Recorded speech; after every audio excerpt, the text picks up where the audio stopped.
I'd like to thank everyone here today. Really appreciate everyone coming out. We have a lot of material to cover today, so we're going to try and get this under 3 hours. At least, hopefully, an hour. Senator Curran said he's going to give me the 2-minute warning on that, right? I'd like to first acknowledge some special guests we have with us today. From the 41st District, Senator John Curran. Will County Executive Larry Walsh. Mayor George Yukich was here earlier. He had a sinus infection, the poor guy. He was struggling, but he says hello as well. Mayor Steve Street will be showing up as well. Mayor Street got called away on an emergency, but Ben Benson is with us today, the Lockport City Administrator. In addition, we have Mayor John Nope from the village of Romeoville. Also from Homer Glen, Michael Mertens. Thank you for coming out, Michael. Also from Bolingbrook, we have Trustee Mike Lawler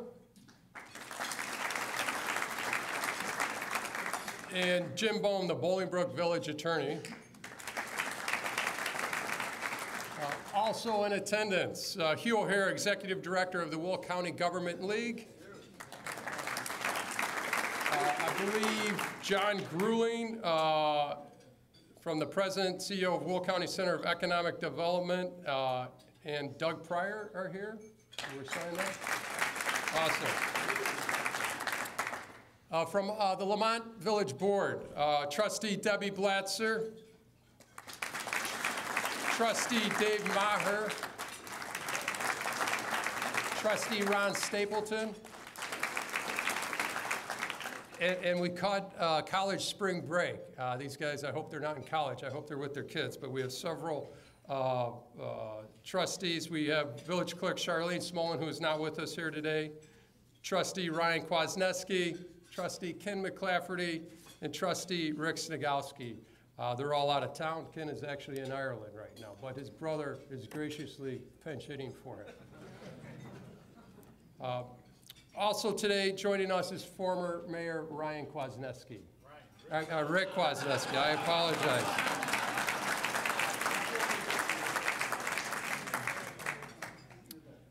I would like to also introduce our division directors, our staff. Village Administrator George Schaefer. Community Development Director Jason Berry. Jason. Finance Director Chris Smith. Chris.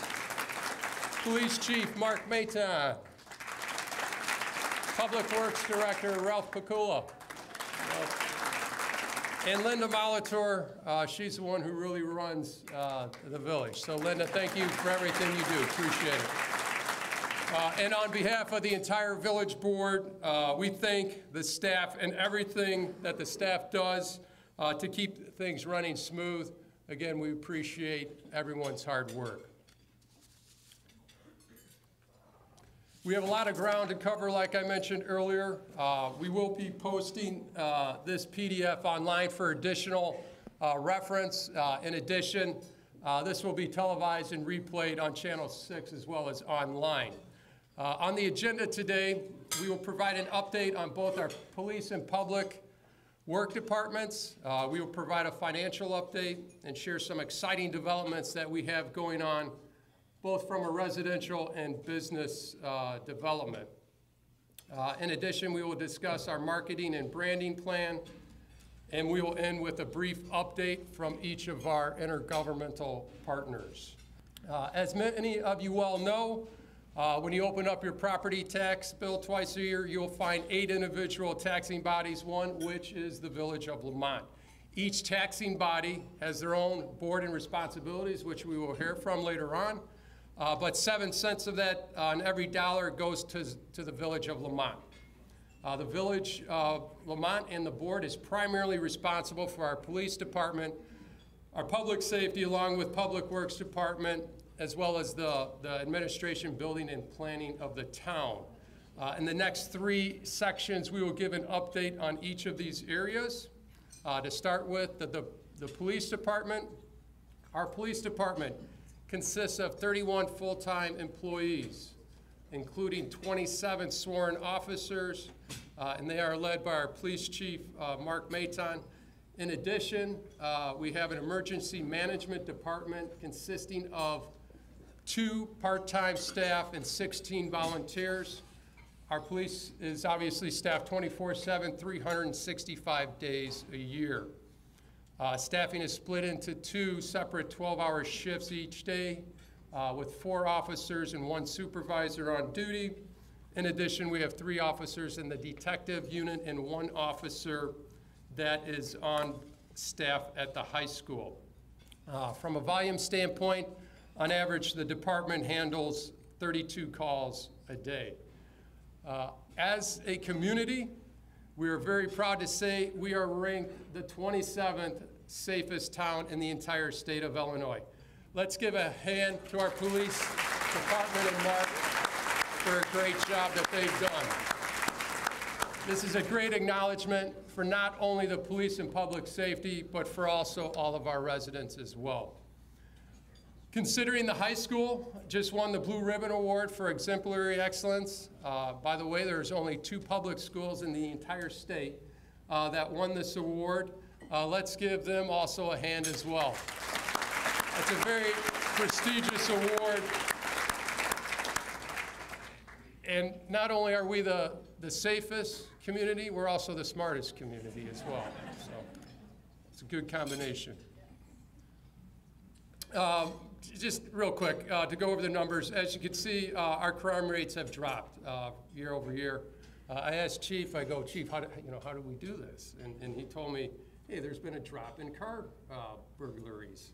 And I thought there's some major dragnet, that they put into play. And I go, how'd you do it? He goes, well, it's real simple. He goes, you just tell people lock your doors. So there you go, lock your doors, right, Chief? But kidding aside, this is a very basic example of, how communication with the residents is very important. Other initiatives, we would like to recognize other important projects the department has successfully implemented over the last few years, including the Safe Passage Initiative to assist handling both opioid and heroin abuse. I believe Will County was one of the originators of this program, right, Larry? And in addition, the department was recently recognized as one of the top fundraisers in the entire state, raising over $15,000 for special charities, including the Special Olympics in Illinois. Public Works. We provide public works services in order to build and maintain our roads, our water and sewer systems. Our public works department consists of 20 full-time and 1 part-time employee, and they are led by Ralph Pacula. The department covers approximately 150 miles of streets and 90+ miles in water main, sewer, as well as stormwater lines.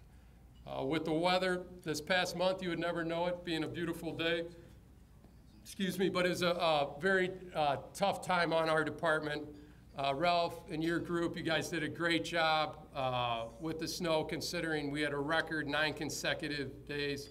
So please, let's give a hand for the Public Works Department. For not only keeping our roads clear during the winter, but keeping the village clean and the water flowing throughout the year, right? Let's highlight quickly some of their projects. During 2016, they completed 6 road resurfacing projects. They completed 5 water main projects. 2 of these 5 projects were very significant, including the State Street water main replacement project. In addition to this, we had, to these budgeted projects, we had an emergency well repair costing $150,000. I mentioned this because based on a recent water capacity study, along with future projected growth in the village, we will need to put up an additional water well and storage facility. We are currently analyzing potential future locations for both of these structures. Real quick, we do receive quite a few inquiries regarding our water system, so I just want to share a little info on that. Currently, we have 4 deep water wells and 1 shallow well for emergency purposes. The majority of our water comes from these 4 deep wells that are over 1,600 feet in depth. These deep wells reach what I'm told is the aquifer water table. Is that correct, Ralph? All I know is it provides the highest quality water you could get with the least amount of water treatments. Looking ahead, for major projects in 2018, the IDOT interchange on Route 83 in Maine will be completed along with 4 additional water main projects.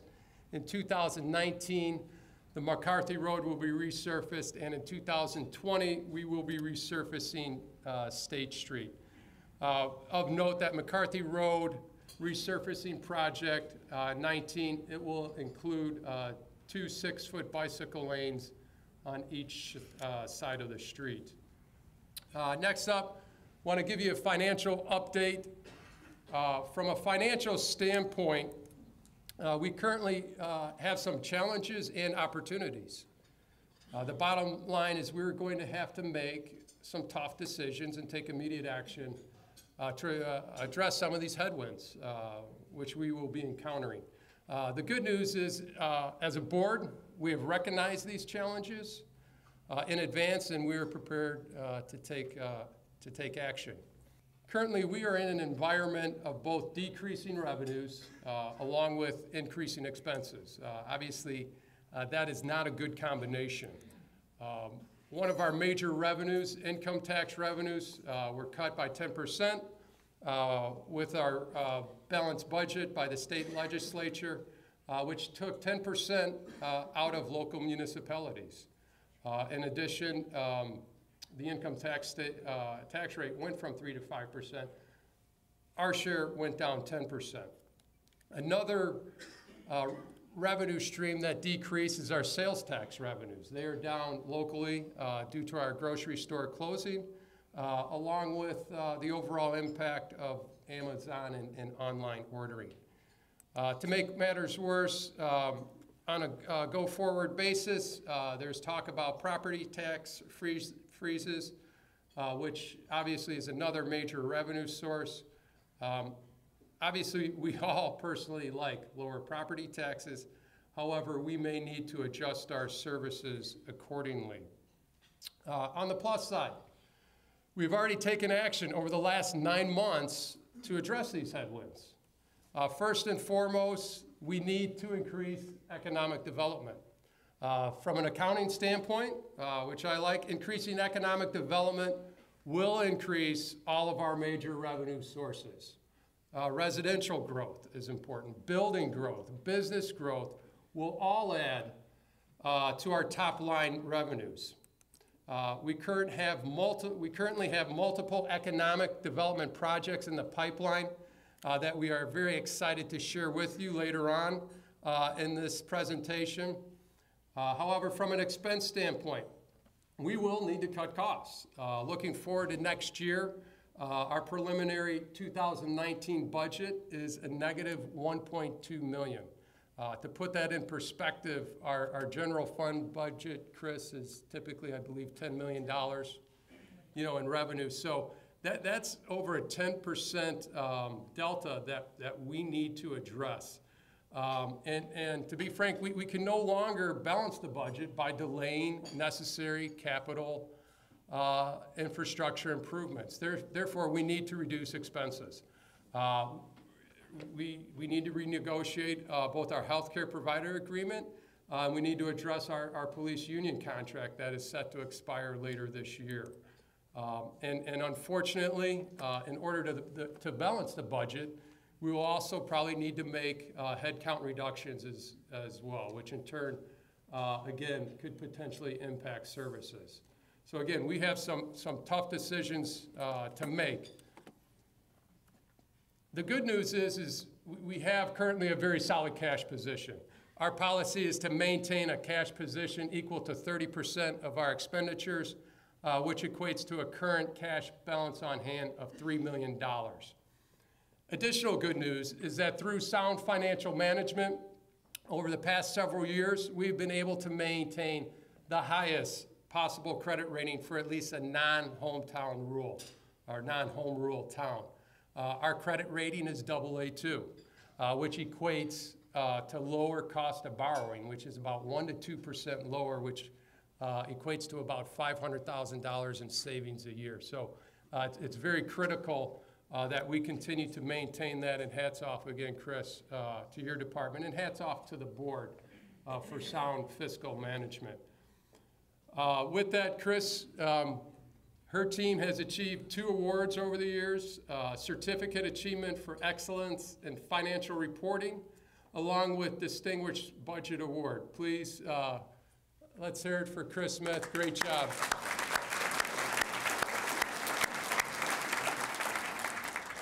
From a debt borrowing standpoint, over the last 8 years, our debt has increased from lows of $28 million, peaked at a high of $38 million in 2012. Currently, on a go-forward basis, we will be bringing that down. We're projecting a $29.6 million balance at the end of fiscal year 2019. Again, we continue to reemphasize fiscal responsibility.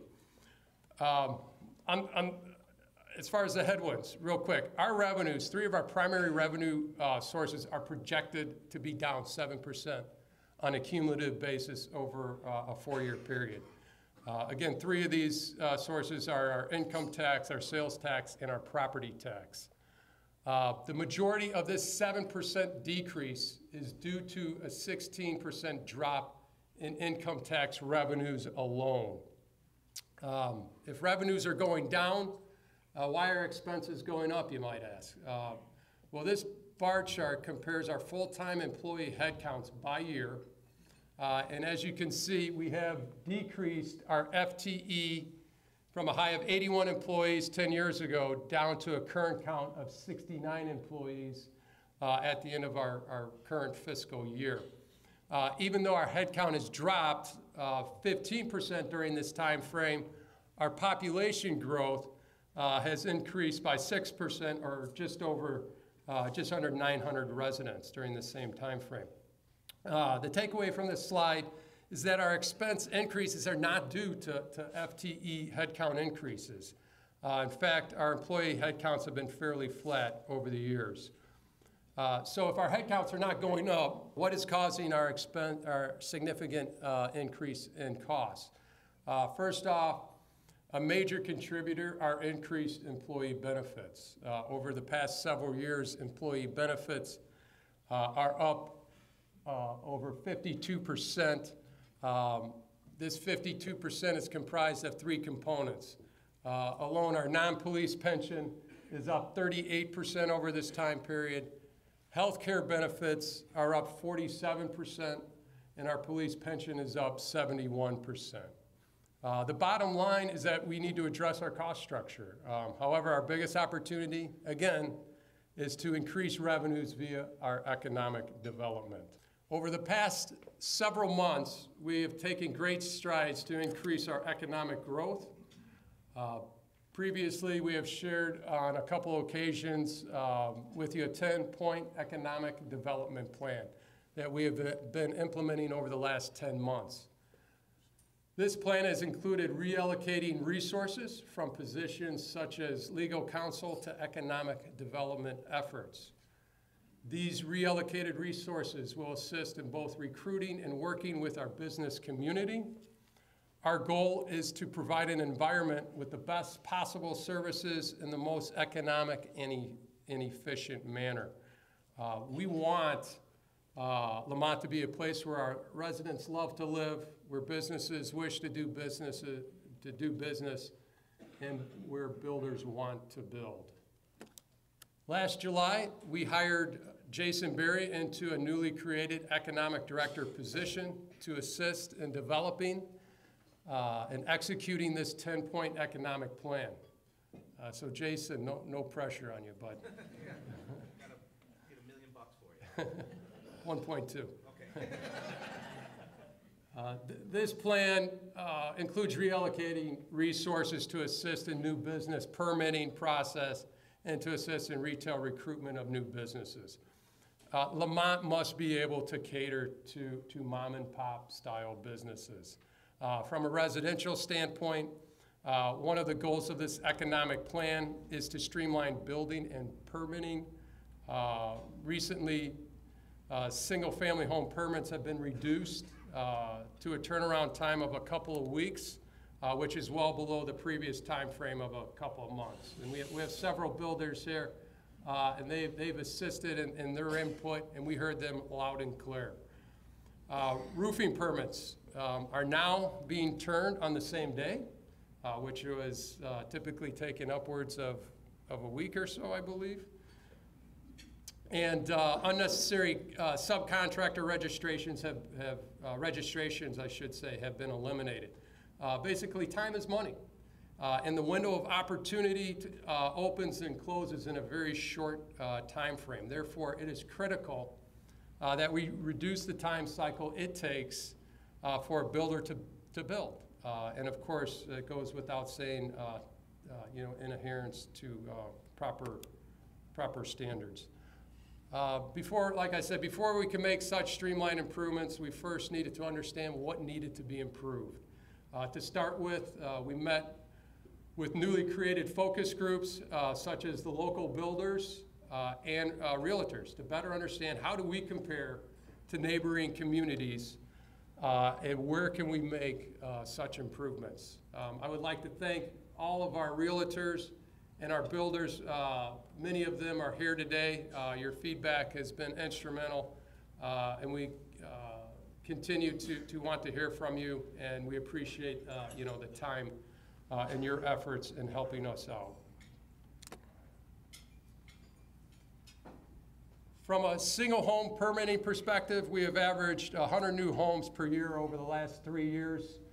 The 116 new homes we built last year created a value of $24.4 million, which in turn produces approximately about $1 million in property tax revenues for the entire town. Lastly, from a permitting standpoint, we hit a 10-year high last year of 1,187 permits issued in 2017. Next up, I'd like to share an update on our residential growth. We hear it over and over again, not only from realtors, builders, developers. Lemont is a great town to live in. Recently, Lemont was recognized in the Chicago Magazine as a Mecca for millennials just this past January. Younger families are starting to recognize they are able to get a better home value for their money, albeit in a very safe and clean community, along with award-winning school systems. Just in our zip code alone, 60439, last summer home sales are up 94% compared to 5 years prior to that. I was just talking to a couple of realtors before this meeting, and this year is off to a great start as well. In fact, demand is outstripping supply right now. So again, looking forward to additional residential developments coming into town. We currently have 4 new residential developments in 2018 to go along with 7 developments currently under construction. The new developments in 18 include the Hart subdivision, consisting of 22 single-family homes and 22 duplex units. Derby Pines by C3 Development will consist of 7 single-family homes. Beechin and Dill is currently seeking approval of 21 duplex homes for their new Willow Point subdivision. Lastly, the Vistancia subdivision, consisting of 261 housing units west of Timberline Road, that was approved a year ago, will not be developed as approved due to just overall size and magnitude and land costs. This is just too much for a developer or builder to take on. However, we've had several builders have already approached us offering to build this in smaller phases along with less density. Doing so will require a new PUD. The other 7 developments that are currently under construction include Equestrian Meadows, consisting of 35 single-family units, of which 2 have been built. I believe here with us today we have Ann Bell and Jan Eschman from Castletown Homes. Raise your hand. Thank you. Thanks for coming. Also, 7 Oaks Townhomes, consisting of 26 total units. Currently 1 building is up. It's right here. You'll see it in the parking lot, consisting of 5 units. In addition, the estates of Montefiore has 87 units, 35 family and 52 townhomes, of which 11 have been construction or are under construction. The Enclave at Kettering is a 19-unit subdivision, of which 14 are already up. I'd like to recognize, I believe Jolene Sherwood from Beecham Dill is here. Okay, thank you. Kettering Estates is a 220-unit subdivision, of which 123 have been built or are under construction.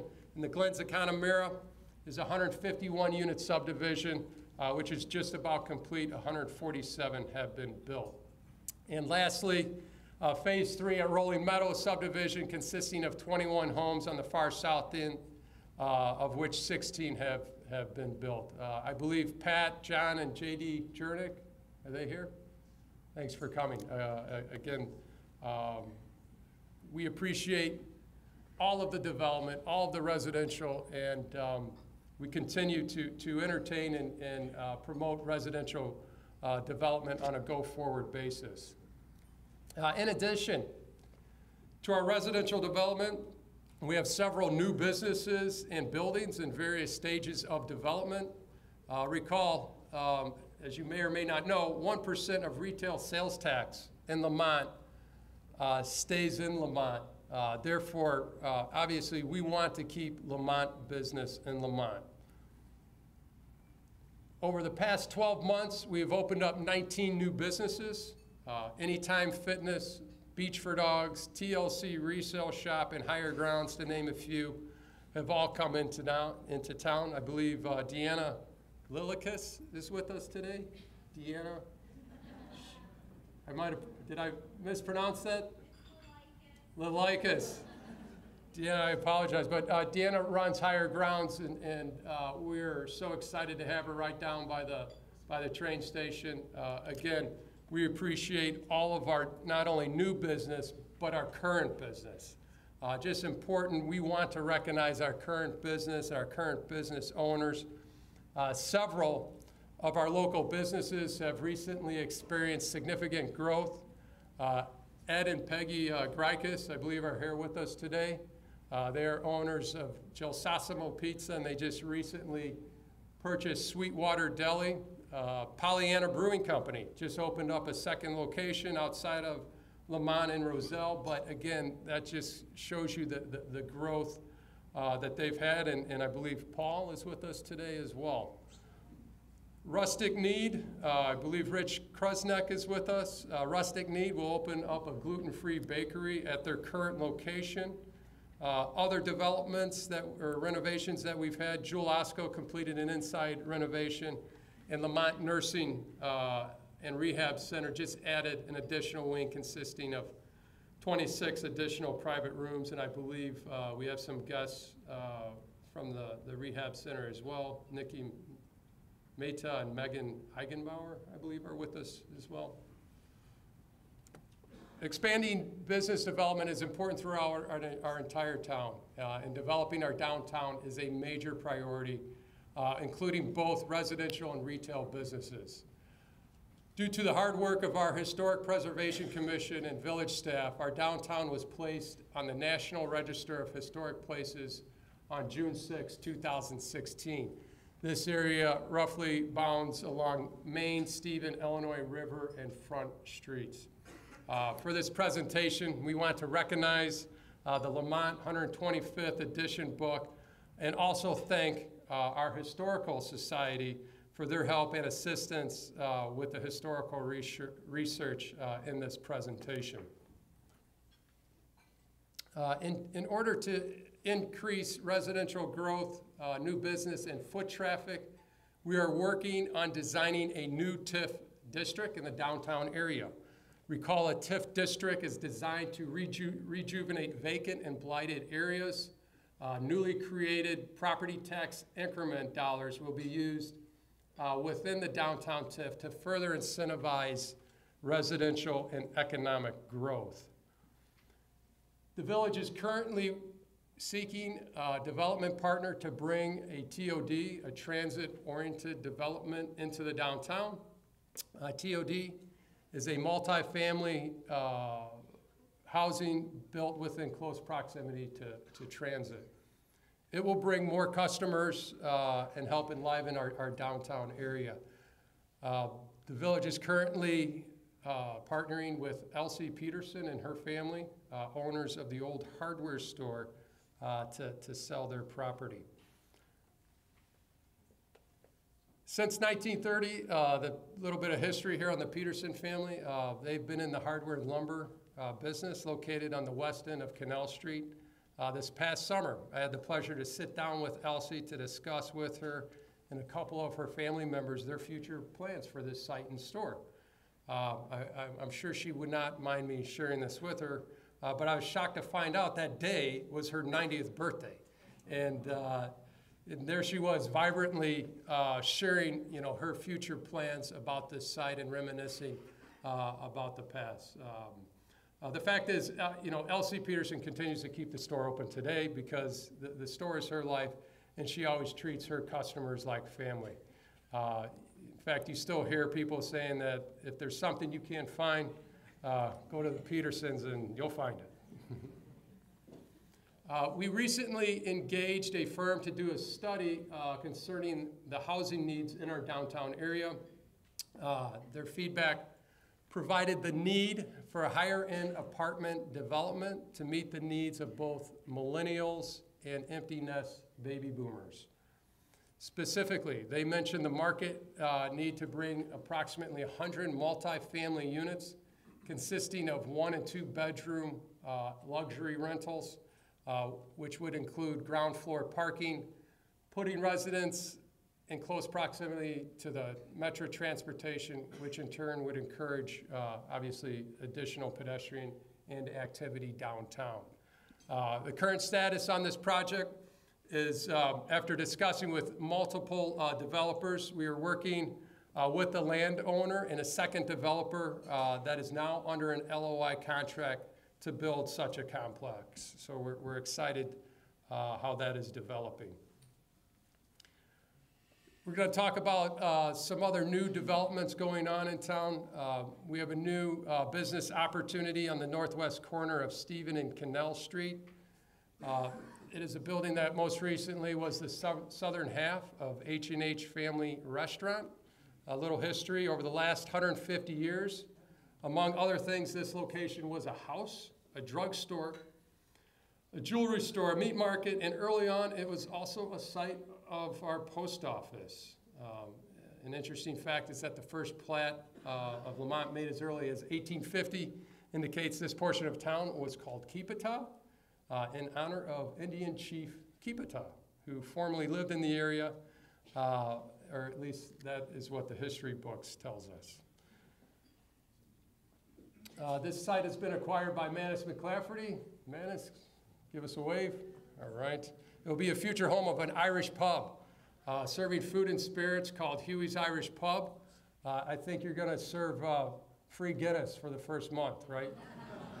All right. It's projected to be open this summer. Another development located on the southwest corner of Main and Stevens Street is a building most recently known as Amy's Pub, which closed in 2007. For the past 160 years, It was many different stores, a general merchandise store, a bootmaker shop, a liquor store, a restaurant, and of course it's Lemont, so it had to have been a tavern at one point in time. An interesting fact is that the location, this was the location of the Wind family business dating back to the year 1867. Mr. Emil Wind, at the age of 101, passed away in 1979. Legend has it, in the late 1880s, Emil Wood, known as Pop Wind, recalled playing as a kid along the bluff with the few Indian children that still remained after the Treaty of Chicago. L. Swice and his family, Wajdan, purchased the building in 2015, and they will be adding a third level for their own residence. I believe Al and Wajdan, are you here? Hey guys. They recognized there was a need for a convenience store in downtown area. So after being the home of the Lemont Inn restaurant, the QUARRY Inn, the old Wind building will be the future site of Mountain Market, a brand new convenience store. So we're looking forward to that.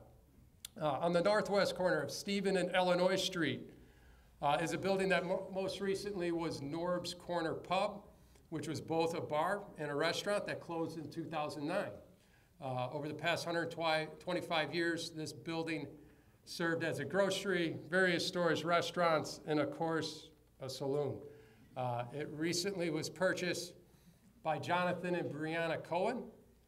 It will be the future site of a gourmet pizza restaurant featuring crafted cocktails operating under the name of Wooden Paddle Pizza. The Cohens currently operate a Wooden Paddle in Orland Park and have a mobile wood-fired catering operation. Wooden Paddle Pizza is projected to open this spring. On the southeast corner of Main and Stephen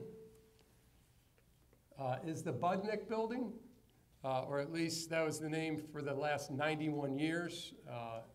And of course, before that, it was the site of a 19th century saloon called Hogan's Bar and Saloon. You're starting to see a pattern here, right? Budnick's Pharmacy moved to this location on January 20th, 1927. It has served over the years as a pharmacy, offices, apartments, and was operated by a third-generation family as a friendly corner store up until the year 2010. This is one of two large commercial buildings constructed in Lemont that has survived the test of time. It is unique in that it has retained much of its original appearance over the years. This building has recently been purchased by Tim White. It currently is in the initial stages of renovation. Preliminary plans calls for residential units on the second and third floor, along with a retail or restaurant location on the ground floor. In addition to getting new residential and business developments into the downtown, we have several new initiatives to attract and increase traffic flow to our downtown area. Two initiatives involve our rail system. First, we have received a grant from Metra. We will be doing a renovation and improvements to the train station building, including rehabbing the restrooms, installing new ones, and enlarging the front door entrance. Another initiative, which is very important, is we continue to pursue the quiet zone, which will significantly reduce train horn noise throughout the community. Another initiative, we recognize if we want to revitalize the downtown, we have to leverage the I&M Canal as an amenity for downtown residents and visitors. We're working with the Army Corps of Engineers on a revised plan to increase the aesthetics of this waterway. Instead of artificially raising the canal, we will be utilizing the soil in the canal as a native planting area. This will help create a natural flowing canal with a potential walking path down at water level. Another initiative is just north along the Sanitary and Ship Canal. We are looking to partner with the Metropolitan Water Reclamation District, along with the Park District, and possibly other taxing bodies, to utilize 26 acres of open green space. This open space could potentially include walking and bicycle paths, as well as ball fields. Another cool initiative we got going on, which will help connect, bring users to the downtown Lemont. The village has submitted an Illinois Transportation Enhancement Grant application to IDOT to help construct a bicycle and pedestrian bridge. It will span the old Lemont Road, Stevens Street right-of-way, which is adjacent to the proposed trailhead on the Centennial Trail. If you didn't know it, there are over 200 miles of trails that can be accessed from Lemont, with an additional 650 miles on the outskirts. On average, we're told there are 1,000 trail users per week on the trails, and each user spends on average $30 per week on the trail. It goes without saying, we want these users to come to Lemont and enjoy the downtown area. Like I said, by its natural location, Lemont is a trail town. We have 3 major regional trails. We have the Centennial Trail, I&M, and the Cal-Sag Trail. All converge in Lemont near the site of our 2 canals. We need to make these trails work for the village as an economic development opportunity. Another very exciting project we have, which is currently going to go under the name of the Forge at Lemont Quarries. Jeremy Bacon, a Lemont resident, and his 2 business partners, Chris Gladwin and Bart Lathan, have invested significantly in the quarry area and are designing and developing the site for an outdoor recreation park. This development will be privately funded. However, this project will be a true public-private partnership, as the village, township, and MWRD each own land and lease in the vicinity that will be part of the experience. The project is currently going through engineering and design, along with an application for a new railroad crossing just north of Walker Road. This $20 million private funded outdoor park and surrounding area will include all kinds of recreation activities, including obstacle courses, zip lining over the quarries, mountain bike trails, rock climbing, kayaking, fishing, and trail hiking. Construction of a private 80,000 plus square foot indoor structure on private land will include food and restaurants, all open and accessible to the public. This, like I said, we're very excited about this. This is a true recreation destination for Lemont, which will attract outdoor enthusiasts and tourists from all around Chicagoland. I'd like to recognize right now Jeremy Bacon, if you could please stand up. Jeremy. And Jeanette Virgilio. Jeanette is the project manager. Again, thank you so much. We're very excited for this project. You know, there's more to come. Jeremy's been doing a great job keeping us updated. And again, this is probably a multi-year project. I think preliminary, we want to get a shovel in the dirt potentially later this year, if not beginning of 19, and potentially might be open at the end of 2019. So like I said, very excited for this. There's a lot of moving pieces. We're going to have to work, you know, with Congressman Lipinski. We got a trail there, or a train station crossing there. So a lot of moving pieces, but again, very excited for this project. Combining the investment of an outdoor adventure park along with our multiple trail systems and unique natural assets in the quarry and canal areas, we want to make Lemont the downtown and outdoor recreation destination. We recently created an official committee for the Heritage Quarry Recreation area, I should say. And another ongoing initiative we want to recognize is CITGO's involvement. Thank you so much, guys. Since 2014, with the help of a grant, you guys have invested over $400,000. We continue to appreciate your partnership and support. We'd like to thank CITGO and all the volunteers that show up on our restoration days. Another initiative we've been working on is developing a partnership with all the industry business along the sanitary and ship canal. Several of them are here today. Lemont's early history centered upon building of the I&M Canal, at least back in the 1800s. That's the small one. That's the 60-foot wide one. However, that soon wore out its welcome. It wasn't wide enough, so in 1890, it was soon replaced by the sanitary and ship canal, which is being actively used today. And this is probably, I think, the most interesting note. According to the books, during the boomtown years, which I did not know existed, of the 1890s, brought on by the construction of the sanitary and ship canal from 1892 to 1897, can anyone guess the number of saloons in Lemont at that time? Any guesses? I heard 100? Close, 84. That tells you something about Lemont, doesn't it? Yeah.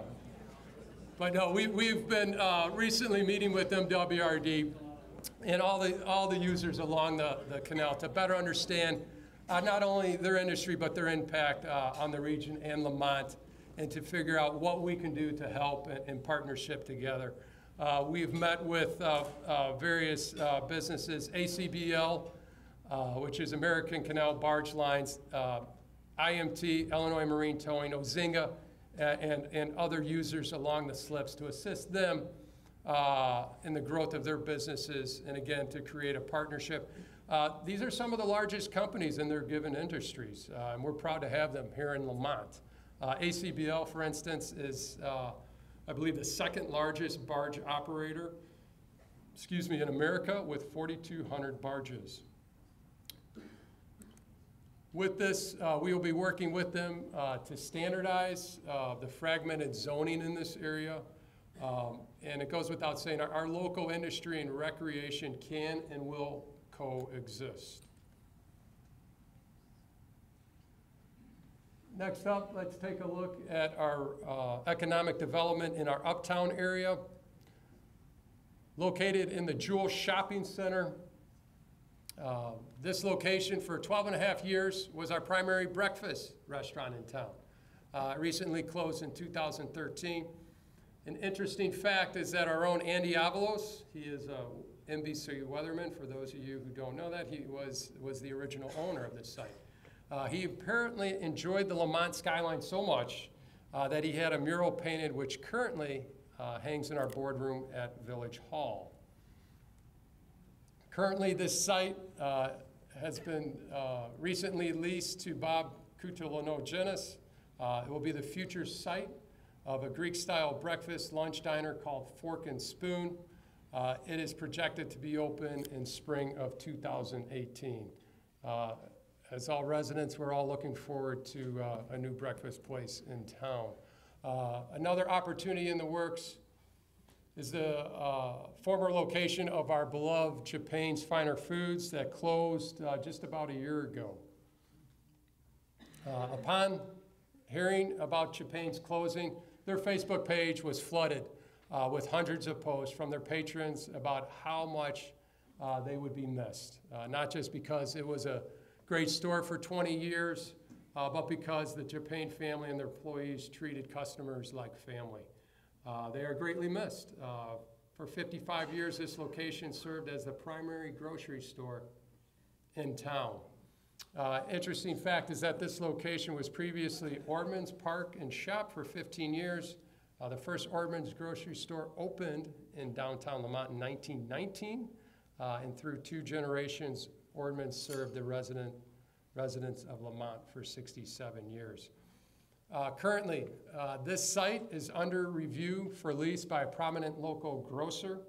For the last 8 months, we've been working with the lessor GK Development and this local grocer on sales tax incentives, which will help subsidize their projecting of a $5 to $6 million full renovation of the facility. So stay tuned on that. Hopefully we should have confirmation shortly, but again, very excited to get a tenant in this location.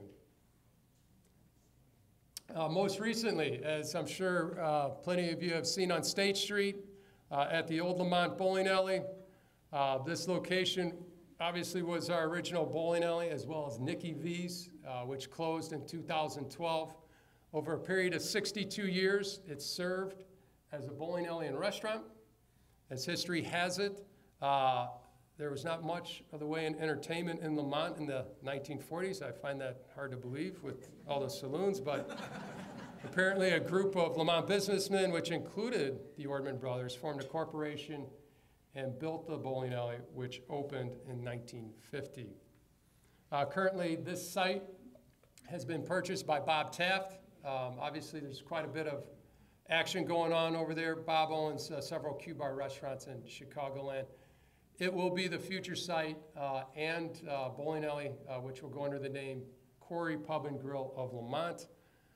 It is projected to open in the spring of this year. The restaurant will come first. It's going to serve breakfast, lunch, and dinner. The bowling alley portion, they're going to keep half the lanes, which is phase 2, will be completed later in the year.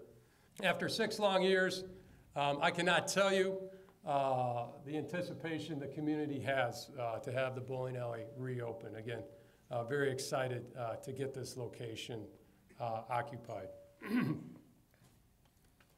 Located on the northeast corner of State and 127th Street is our former CITGO gas station that closed in November of 2014. Over the past couple years, it has been enrolled in the Illinois EPA remediation program.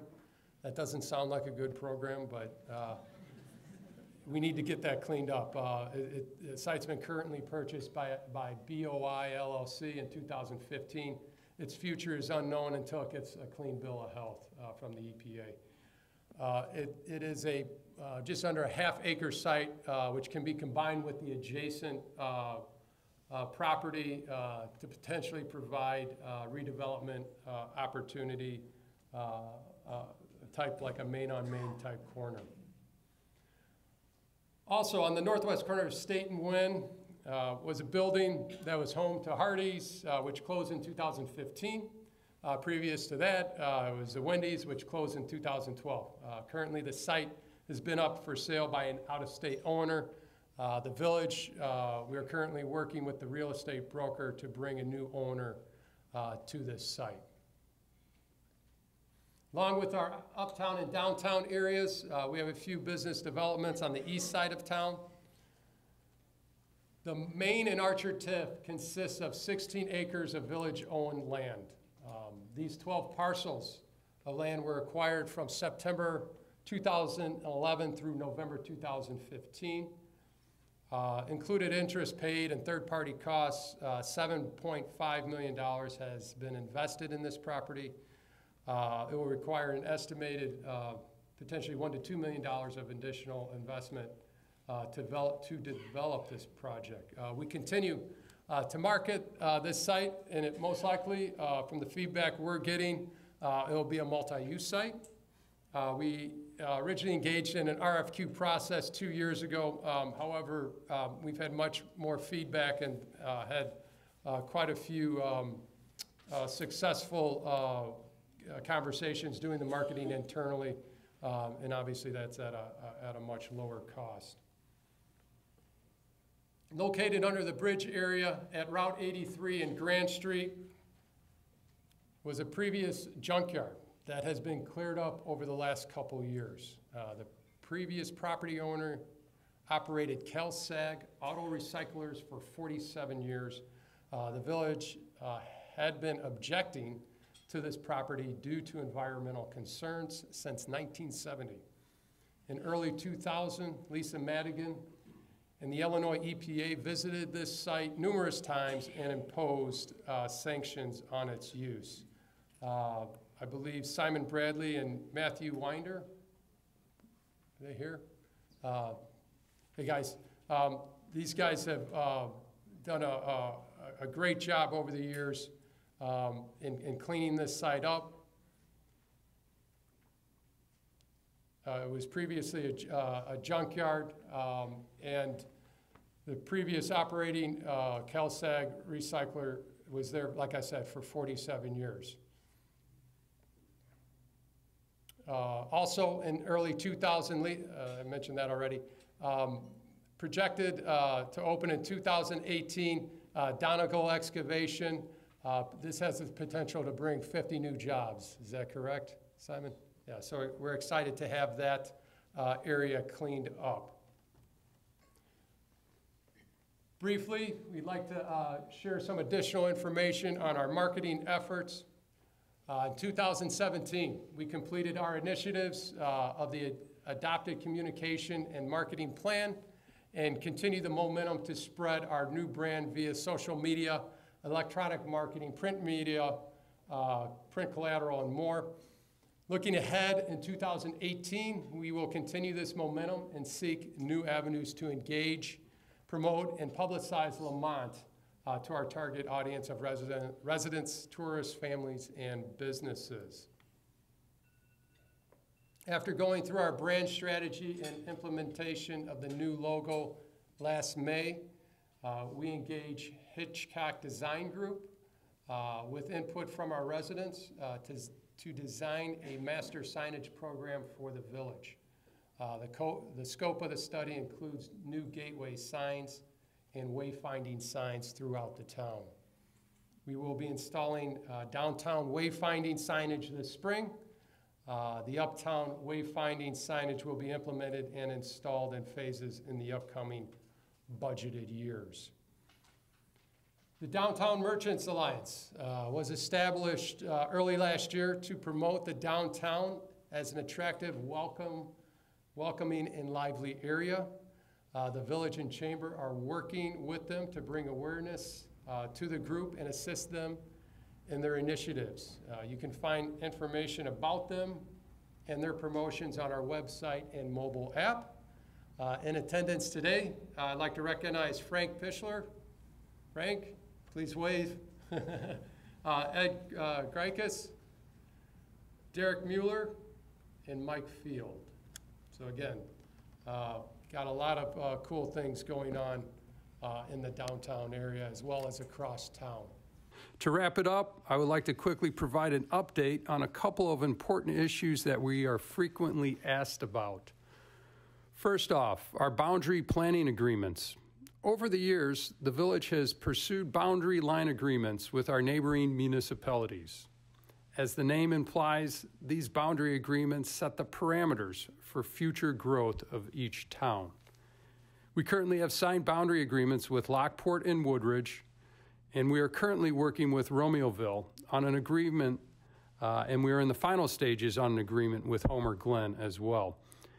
In working with Homer Glen on this agreement, both municipalities agreed to a partnership to better share and serve the service and needs of future businesses in this triangle area, bordered by 135th Street, Archer, and 355. We would like to thank Homer Glen and in advance Larry Walsh and Will County to hopefully getting this win-win agreement across the finish line. Next up, an update on our annexation legal lawsuits. Dating back to early 2016, Lemont has been involved in 2 separate legal lawsuits relating to annexation. The history and various issues surrounding these 2 lawsuits could take days to fully articulate or to debate. But first off, the Sun Hill lawsuit. This relates to Lemont's ability to annex the Sun Hill subdivision into Lemont. This case has been thrown out, which effectively validates Palos Park's 2016 annexation of the golf courses as well as Ludwig Farm. These landowners presently wish to remain in Palos Park, and there currently are no development plans that have been communicated to the community regarding these properties. Related but unrelated is a second lawsuit that was filed in July 2016 by the state's attorney against Lemont, challenging 17 village annexations that have occurred over the last 20-plus years. The state's attorney case is still ongoing. We are attempting to work with the state's attorney to resolve their concerns, but at the same time, we are defending properties whose owners and residents that want to be in Lemont. Of course, we will work with all of these landowners in any way we can move forward, and we are looking forward to all of this annexation litigation being behind us. The third issue relates to local control. This is another issue that we are frequently asked about, and it relates to our ability to have more local control by being a home rule town. Challenges involved being in the state of Illinois and Cook County present obstacles for both revenue and economic development. One way to overcome these challenges is to look at options for more local control over our community's future. For more tools for economic development, it would also provide regulation of industries impacting our community, such as truck traffic, and to raise potentially revenue for non-residents.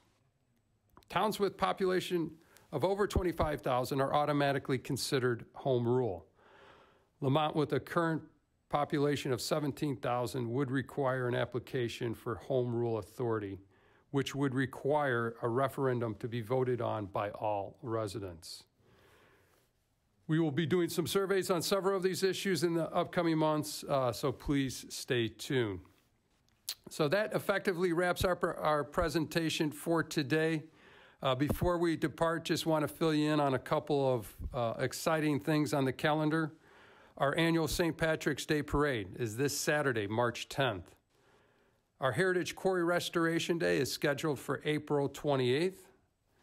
Also, our annual Quarryman Challenge will be on May 12th, and we have partnered with the Park District this year to run this event.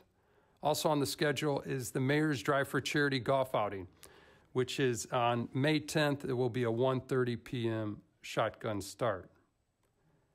Heritage Fest this year has been moved back to the second Saturday in July. It will be on July 14th in downtown Lemont.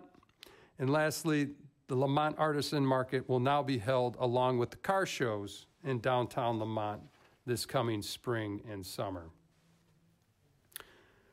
Again, thank you for all attending today. We're going to have a great 2018. We're already off to a great start, not only with our economic development, as well as our police safety and public works. I would specifically like to thank Linda Molitor and Donna Pacina for all their hard work in putting together this presentation. If you have any follow-up questions or comments, please feel free to email me at mayor@lemont.il.us. And again, thanks to the Lemont Chamber of Commerce for hosting today's event.